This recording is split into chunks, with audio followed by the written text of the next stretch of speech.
දෙනාම සාදුකාරයක් දෙන්නකෝ. මේ ස්තූපයේ දෙසට හැරිලා සාදුකාරයක් දෙන්නකෝ. තවත් වරක් සාදු කියන්නකෝ. සියලු දෙනාටම තෙරුවන් සරණයි. අතිගෞරවනීය අපේ පඬිතුමන් වහන්සේලා දෙනමගෙන් අවසරයි. ඒ වගේ මේ උතුම් දඹදිව වන්දනා ගමනට සහභාගී වුණු පින්වත් මෑණිවරුන්, පියවරුන්, මේ කුඩා දරුවන් ඇතුළු සියලු දෙනාගෙන්ම අවසරයි. ඉතින් මේ වන්දනා ගමන ඉතාම වටිනා ස්ථානයකට තමයි අපි මේ පැමිණලා ඉන්නේ. ඉතින් මම කලින් සඳහන් කළා 12 මහා ජනපද අංග, මගධ, කාසි, කෝසල, වජ්ජි. මොන ජනපදෙද මේ ඉන්නේ අපි?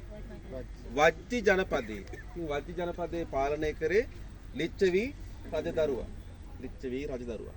ඉතින් මේ විශාලාව ගැන කියද්දී ප්‍රධාන කාරණා කීපයක් අපට මතක් වෙනවා. එකක් තමයි විශේෂයෙන් කාන්තාවන්ට වැදගත් වූ ස්ථානයක් තමයි විශාලා මහනුවර. ඉතින් කාන්තාවන්ට පැවිද්ද ලබා දුන්නේ විශාලා මහනුවර කූටාගාර ශාලාවේදී තමයි පළමු කොටම බුදුරජාණන් වහන්සේ කාන්තාවන්ට පැවිද්ද ලබා දුන්නේ. කාන්තාවන්ට එකපාර පැවිද්ද ලබා දුන්නා කියපු ගමන්. පළවෙනි පාර ඉල්ලීමක් කරා මහා ප්‍රජාපති ගෞතමිය තුරු කාන්තාවන් 500 නමක්. ඒ ප්‍රතික්ෂේප කළා බුදුරජාණන් වහන්සේ. දෙවෙනි වරත් ඉල්ලීම් කරා. නමුත් දෙවන වරත් සම්මා සම්බුදුරජාණන් වහන්සේ ප්‍රතික්ෂේප කරනු ලබනවා. තුන්වෙනි වර කාන්තාවන් සියලු දෙනා මහා ප්‍රජාපති ගෞතමිය තුරු කාන්තාවන් 500 දෙනෙක් හිස මුඩු කොටගෙන ඇවිල්ලා සම්මා සම්බුදුරජාණන් වහන්සේගෙන් ඉල්ලීම් කරන්නේ ආනන්ද හාමුදුරන් වහන්සේගේ මැදිහත් වීම මත. ඒ අවස්ථාවේ සම්මා සම්බුදුරජාණන් වහන්සේ දේශනා කළ අෂ්ටගරු ධර්ම රකින්නේ නම් පමණක් සම්බුද්ධ ශාසනයේ පිහිටවන්න, භික්ෂුණී ශාසනයේ පිහිටවන්න අවසර ලබා දෙනවා කියලා පොරොන්දුව මත කාන්තාවන්ට පැවිද්ද ලබා දුන්නා. ඔන්න ඔය කියන සුවිශේෂී සිද්ධිය සිද්ධ වෙන්නේ මෙන්න මේ විශාලා මහනුවර කූටාගාර ශාලා භූමියේදී. අර දක්වන්න ලැබෙන්නේ ගරාන්දි වැටක් ලී වලින් වට කරපු. ඒ ගරාන්දි වැටට එහා පැත්තේ තියෙන්නේ කූටාගාර ශාලාව. ඒක තමයි විශාලා මහනුවර කූටාගාර ශාලාව පිහිටා තිබෙන්නේ. මේ තියෙන්නේ මේ විශාලා මහනුවර කූටාගාර ශාලාවේ භූමියට අදාළව භික්ෂූන්ට පැන් පහසුවීම සඳහා සූදානම් කරලා දුන්න විශාල පොකුණක් තමයි දක්නට ලැබෙන්නේ. ඒත් එක්කම මේ ಭಾರತයේ විනාශ නොවි පවතින එකම අශෝක ස්තම්භය තියෙන්නේ මේ විශාලාව. මේ අශෝක ස්තම්භය ඊටාම සුවිශේෂී. මේකේ ඉන්නේ තනි සිංහ රූපයක් සහිත අශෝක ස්තම්භයක්. ඉතින් අපි මීට කලින් දැක්කා වාරාණසී වල සිංහයෝ 4 දෙනෙක් 4 දිශා බලාගෙන ඉන්න ආකාරයෙන් දැක්වෙන අශෝක ස්තම්භයක්. නමුත් මේ අශෝක ස්තම්භයේ දක්වන ලැබෙන තනි සිංහ රූපයක්. මේ සිංහයා ඊතා දුක්මුසු ලීලාවෙන් අශෝක ස්තම්භයේ ඉදිරියට ගිහිල්ලා බලන්න ඊතා දුක්මුසු ලීලාවෙන් තමයි බලාගෙන ඉන්නේ.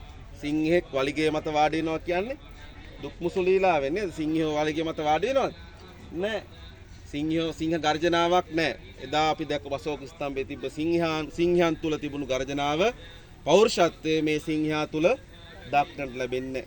එදා සම්මා සම්බුදුරජාණන් වහන්සේ විශාලා මහනුවර බේලුව කියන ගමෙන් ආයු සංස්කාරය අත්හැරලා උන්වහන්සේ වැඩම කරන්නේ මෙන්න මේ සිංහයා බලාගෙන ඉන්න දිශාවේ තමයි කුෂිනාරා නුවර තියෙන්නේ. දැන් අද අපි යන්නේ කුෂිනාරාවේ. අනේ ශාන්තිනායක සම්මා සම්බුදුරජාණන් වහන්සේ පිරිනිවන් පාණ්ඩ වැඩියානේ කියන දුක්මුසු ලීලාවෙන් තමයි මේ සිංහයා බලාගෙන ඉන්නේ. ඉතින් බුදුරජාණන් වහන්සේ වැඩම කරලා ඉදිරියට වඩනකොට නැවත වරක් විශාලාව දිහා හැරිලා බැලුවයි කියලා සඳහන් වෙනවා. ඔන්න ඔය කියන තොරතුරු. ඒත් එක්කම ඔබට දකින්න මේ ප්‍රදේශයේ අම්බපාලි කියලා ගණිකාවක් හිටියා. ඉතින් මේ ස්තූපේ හඳුන්වන අම්බපාලි ස්තූපයේ විදිහට ඒ එතුමිය විසින් සකස් කරලා දුන්න ස්තූපයක් විදිහට තමයි මේ ස්තූපය හඳුන්වන්නේ.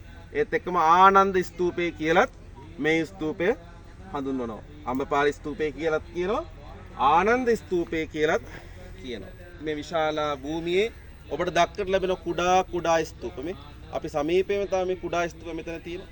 අර කුඩා ස්තූප වාරාණසී වල අපි දැක්කා වගේ පොඩි ස්තූප දක්නට ලැබෙනවා. ඒවා නිකන් ගඩොල් වලින් ඉදි කරපු නිර්මාණ නෙමෙයි. මේ ස්ථානයේ ඉන්දිය පුරාවිද්‍යාඥයන් කැණීම් කරනකොට මේ ස්ථානයෙන් හමු වෙනවා ධාතුන් වහන්සේලා. ඒ ධාතුන් වහන්සේලා හමු වෙන කුඩා ගල් මංජුසා ඒ ස්ථානයේම තැන්පත් කරලා ඉන්දිය පුරාවිද්‍යාවේ කුඩා ස්තූපයක් නිර්මාණය කරා.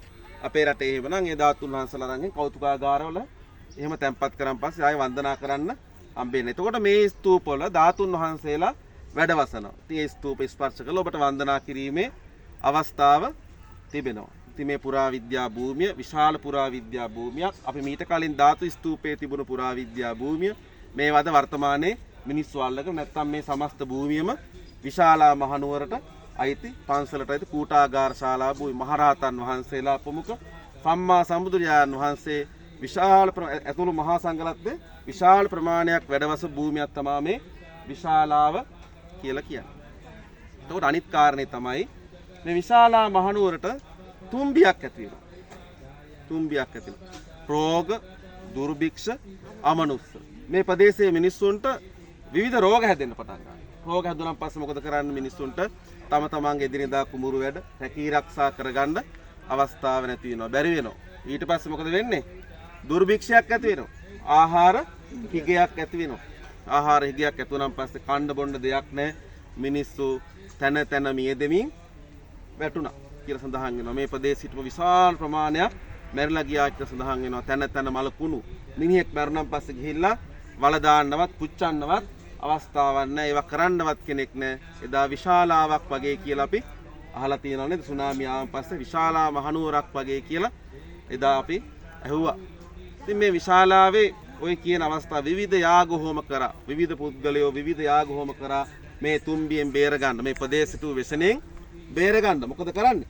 එක්තරා බමුණෙක් කියන